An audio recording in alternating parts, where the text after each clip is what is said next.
So, back again for another podcast. Today we're going to talk about a property that you've worked on in Greater Manchester. Yes. What was the sort of main issue that you found with the property? Yeah. If I just tell you about that, how I actually got to this client. So I was on a networking event, and this guy approached me and says, I actually got the planning application approved, and I need somebody to do some construction drawings for it, so I can give it to the builder to actually start off. So I said, yeah, fine, send over the drawings to me. So he did, and then I said, okay, let's just book a proper consultation appointment. So I went to see at his house, and he actually showed me these plans here.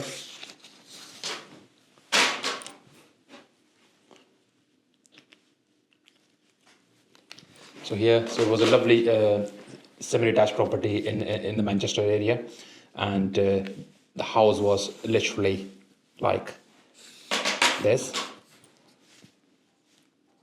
and they wanted to extend the back of it.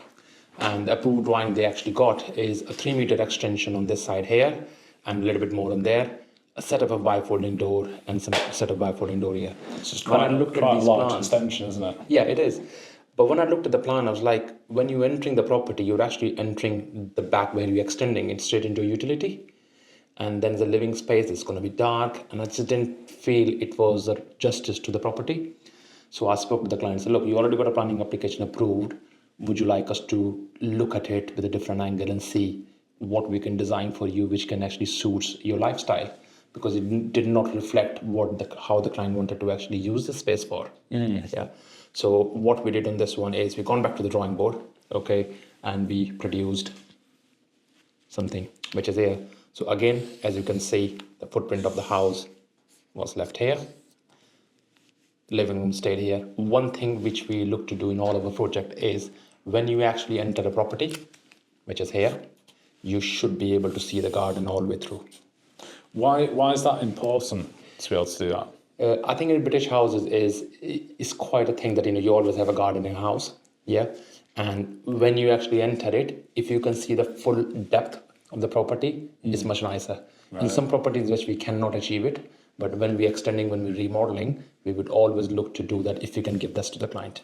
And is that something that's good as well for like reselling the property? Absolutely, absolutely. When you enter in the summertime and you look through, it just looks nice.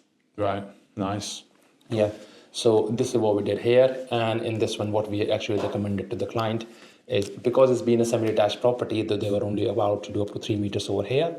So we said, okay, we'll go up to 3 meter here. We can go a little bit more. We go number 4 or 4.5, and then we said we join these two angles here. Yeah. This one's got quite a nice thing as well, and you can see it's got the angle on it as well. Why did you go for the box kind of? Yeah, very good question. The answer for that is the sun. Okay, the sun rises here and it goes on this direction. So it's a south facing, so always you're having the sun facing this way. So what we did is we created this angle here. Yeah, and what I said to the client, what we will do, we will actually create these pergolas sticking out. Yeah.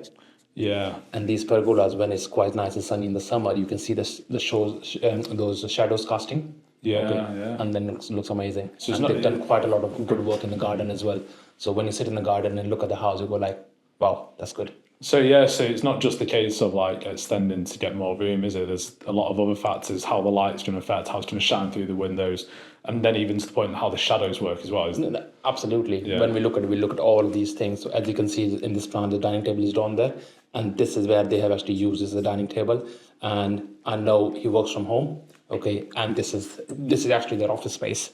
Yeah, so that's where they work. So yeah, it's great. So that's like obviously a bit different than the standard box extension. Is that something they came up with that idea? Or is that more something where you were like, I know you want to extend, but this is the best way to go around it? Yeah, I always say to my client, look, extension is the box on the back of your house. Okay, so you can make that box look like a standard box, or you can do something funkier with that. And how you use the space internally, that is very, very important. Right. So this client was different because they were only a couple living in the house. They liked doing lots of parties, get-togethers and things. So open plan space at the back was one of their main requirement. Yeah. Right. On a similar project, if the client was looking for with a young family or something, we might have designed something else. Yeah. So it's always what the client is actually looking to do with the property. So we designed something with that. And the client was quite open for ideas to make it look more attractive anyway. So that's hence we started doing these pergolas and things. So it gives Nice. Yeah, so it makes quite a big impact. Is there any client request the client made sort of before that what wasn't going to work, or is it quite an easy process? They just wanted to extend and then take your input on it, or were there any things that had to get sort of left behind? Yeah. Some ideas. Yeah, sometimes the clients have a vision that what they want it to look like, so they send us some images of some projects which they have done in the past, so they have seen it online and things. So we have a look at it, so we know what their taste is. Some people like timber cladding, some people don't like it, some people love rendering, some people. I'm working with a client at the moment. He's going, I don't want a single piece of render in my house. Wow. He's completely against it, which is fine. Yeah, end of the day, they're going to be living in it, not me. So Yeah, I need to design exactly. something which suits them and it likes their taste as well. Right. Yeah, so that makes sense now. In terms of how it progressed, was there any issues that came with it? Because obviously it being Manchester area, get sort of the towny houses kind of thing. Were there any issues? It was not any issue with the planning, but only thing was that because they already had an application approved, we had to go back in the planning, okay, because what we were looking for was a little bit bigger, okay, but it just added another 8 weeks. So we did this drawing in a couple of weeks' time. We submitted the planning, it's got approved, and then everything was after that was quite smooth. In terms of like the planning, then did you help with the planning? As in, like Yes. you were obviously with them. Yeah. So when we get a project, we do the drawings, we'll submit them to the council. Right. Okay, we'll get their approval. If by any chance council requests any changes within the drawings, okay, we don't charge anything extra to the client. It's part and parcel of the project. Right. Okay. Fantastic. In terms of like what your favourite parts about the property, like the pergola bit is amazing. I thought, because I've seen some of the photos from it, it looks really good.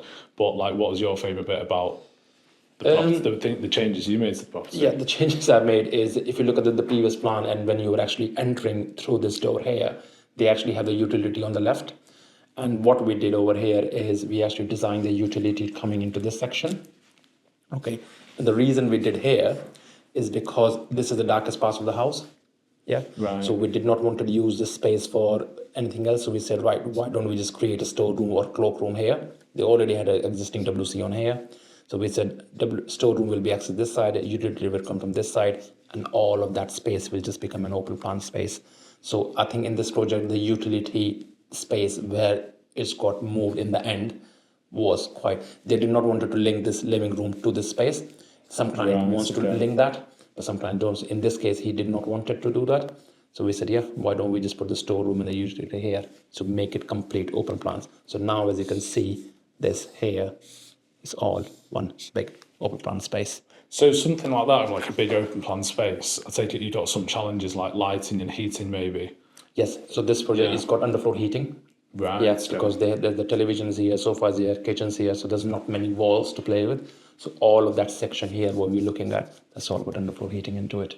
Right, and what about the lighting? Did you do, because obviously if you're doing the extension, you might have more sort of roof space. Did you have any like skylighting? We did look to have the roof light in here. That was part of the planning, but we did not do it in the end because it was a south facing. There's a lot of light coming through anyway. So I decided not to do that. So that's no, you can definitely see that in the content, can't you? Like from like how it looks, yeah. So when you're in here, there's no light on in the summertime. You don't need it because a lot of light comes from these two wire folding doors here.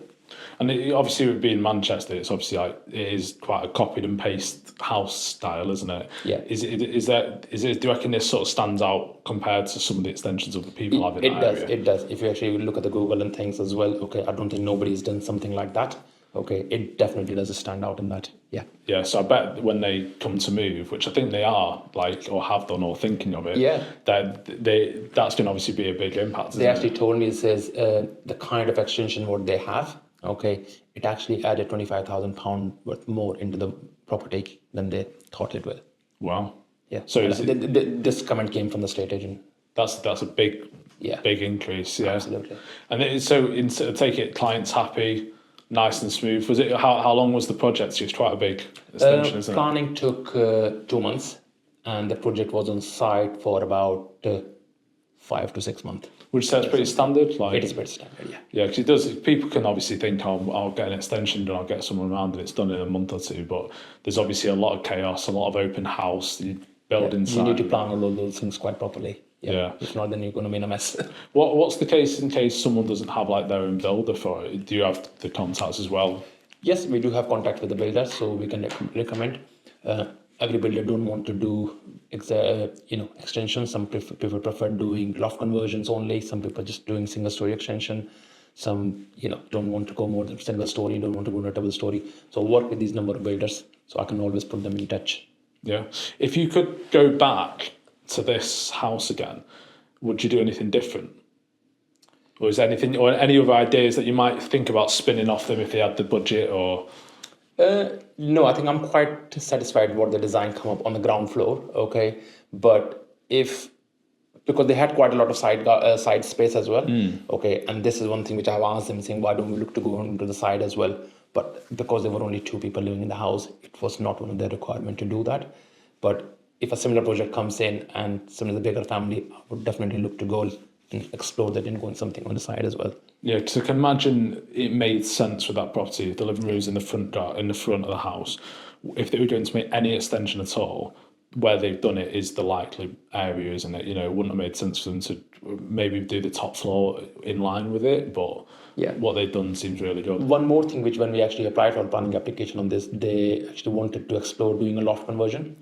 So we applied for, so when we were doing the drawings, we applied for a Ep2 gable end and a big dormer at the back, which was giving them a big master bedroom at the top with a walk-in wardrobe and ensuite. But while the project had gone ahead and things, they did not actually develop and gone and done that. Right. But the planning application approved if somebody wants to do that tomorrow. What sort of challenges do people have technically around like the Manchester area? Like, in terms of like if they're going to go for planning, what are the typical things that are coming up, like to stop them? So obviously you get like things you hear of all sorts, like they might have a stream running near the house and then they can't build for whatever reason. They have to prove the grounds. Is there anything specific to like Manchester and cities that come up quite a lot? I think if you're in a Manchester, Trafford Council and Manchester Council, Salford, all those, is what we've seen. If you're looking to do a loft conversion, you need to have a BAT survey done. And BAT survey can be done in a very particular time of the year. Right. Okay, so just bear in mind that planning application might take a little bit longer if you are in one of those locations and you're looking to do a loft conversion. What's the thing with bats? Is it just the protecting? Because it's a protected species. So if they're looking to do anything in the loft, they want to make sure that there's no bat habitat in there. No, yeah, sounds good. So take it that, I mean, we've obviously gone quite into detail on that. They got the garden done as well, which obviously helped everything. Yes. I take it that's not something you would obviously get involved in as much. She designed the garden herself, and I think she did a good job. Yeah, no, it definitely looks like it. But at the same time, you've obviously fit how the house is going to fit into that garden. I think like if you obviously had a boxed extension on the back, it probably wouldn't fit as nicely. They actually had the plan here. That's how it would have looked. And right. I don't think this sort of a design would have done justice where the project is actually in Manchester. Okay, so yeah. No. So thank you very much for them to bearing with me and give them something special. Yeah, no, it sounds great. Cool. Thank you.